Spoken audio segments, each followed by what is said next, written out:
আমরা প্রায় শুনি বাংলাদেশ থেকে অনেকেই গুগল, ফেসবুক, অ্যামাজনে চাকরি নিয়ে যায়, কিন্তু এই পথ প্রায় বন্ধ হওয়ার দ্বারপ্রান্তে। The company needs to decide, do they want, is that person valuable enough to have $100,000 a year payment to the government, or they should head home and they should go hire an American. Trump H-1B visa অর্থাৎ আমেরিকার working ভিসার per month ফিস $1500 থেকে $1 লাখ করেছে, যা বাংলাদেশি টাকায় প্রায় 1 কোটি টাকার সমান। এখন প্রশ্ন হলো, যারা আমেরিকায় F-1 ভিসা অর্থাৎ স্টুডেন্ট ভিসায় যায় তাদেরও কি এই পরিমাণ টাকা পরিশোধ করতে হবে? আর ইউএস এর বড় বড় কোম্পানিগুলোও কি বাংলাদেশ, ইন্ডিয়া, চায়না এগুলা থেকে সফটওয়্যার ইঞ্জিনিয়ার হায়ার করা বন্ধ করে দিবে? এই কোয়েশ্চেনের অ্যান্সারই খুঁজবো আমরা এই ভিডিওতে।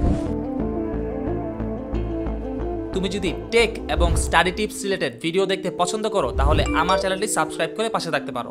প্রথমে H-1B ভিসা কি সেই সম্পর্কে জেনে নেওয়া যাক। 1990 সালে ইউএসএ তে যাতে স্কিলড ওয়ার্কার প্রবেশ করে, এই কারণেই মূলত H-1B ভিসার জন্ম।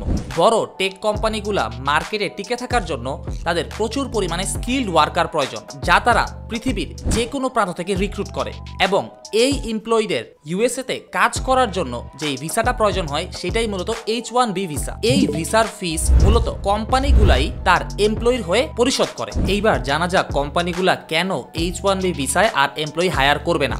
একটা সফটওয়্যার কোম্পানিতে সফটওয়্যার ইঞ্জিনিয়ারদের স্টার্টিং স্যালারি ইয়ারলি 1 থেকে 2 লাখের মধ্যে শুরু হয়, যা বাংলাদেশি টাকায় প্রায় 1 থেকে 2 কোটি টাকা। কিন্তু এখন প্রত্যেকটা কোম্পানিকে এই টাকাটার পাশাপাশি ইউএসএ গভর্নমেন্টকে আরো $1 লাখ দিতে হবে, অর্থাৎ এক্সট্রা আরো 1 কোটি টাকা দিতে হবে। তো এইটা থেকে বোঝা যাচ্ছে যে H-1B ভিসায় এখন যদি কোম্পানিগুলা বাইরে থেকে ডিরেক্ট হায়ারও করে, তাও অনেক বেশি স্কিলড ওয়ার্কার না হলে তাদেরকে হায়ার করবে না। তাই বাইরের দেশ থেকে H-1B ভিসায় হায়ারিং এর সংখ্যাটা অনেকই কমে যাবে।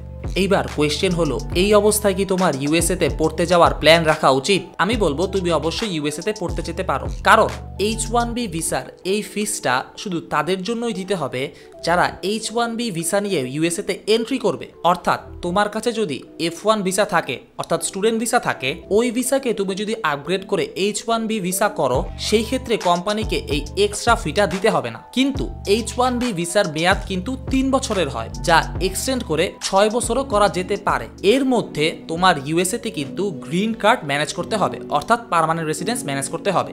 এই ছিল H-1B ভিসা নিয়ে কথাবার্তা। তুমি যদি জানতে চাও কোন সাবজেক্টে ইঞ্জিনিয়ারিং পড়লে তোমার জন্য ভালো হবে, তাহলে তুমি আমার এই ভিডিওটা দেখে নিতে পারো, আর কমেন্টে জানিয়ে দাও নেক্সট ভিডিও তুমি কোন টপিকে চাও। দেখা হবে অন্য কোনো একটা ভিডিওতে। আল্লাহ হাফেজ।